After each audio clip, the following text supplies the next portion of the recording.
For the first time ever, bees are on the endangered species list, so it's more important now than ever to keep them safe. I talked to Adam Darland of Indian Hills Community College about what he is doing when it comes to beekeeping.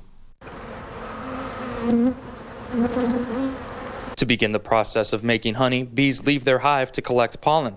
The pollen is then chewed by the bees until it is eventually turned into honey. Bees have two separate stomachs that are used for different reasons. They have two stomachs. They have the honey stomach, and then they have their regular digestive stomach.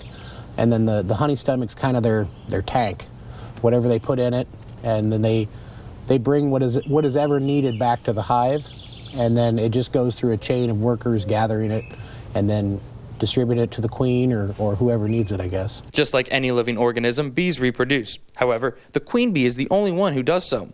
When it comes to the gender of bees, the worker bees are all female and are the bees we see gathering pollen. The male's only job is to help the queen reproduce.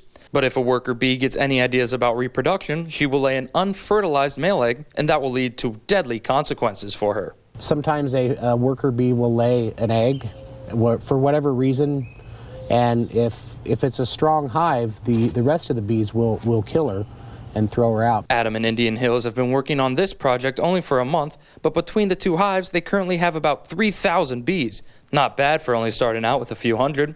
When the queen is in her prime, she can produce about 2,500 eggs a day, and the process of birth is one of interest. The brood is, she lays them, and within about 48 hours, 72 hours, the workers will put a cap over it, a flat cap, and then as the bee grows, the cap will get bigger, and it'll kind of bubble up, and then when she's ready to come out, she'll chew her way out.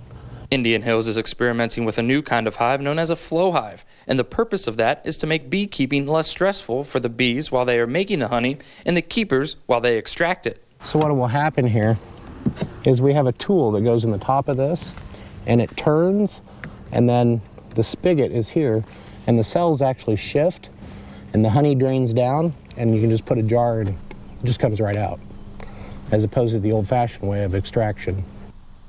Now, I'm not a big fan of insects, but something I learned today is the queen bee has the ability to control the whole mood of the hive, and it was safe to say they were pretty upset with us today.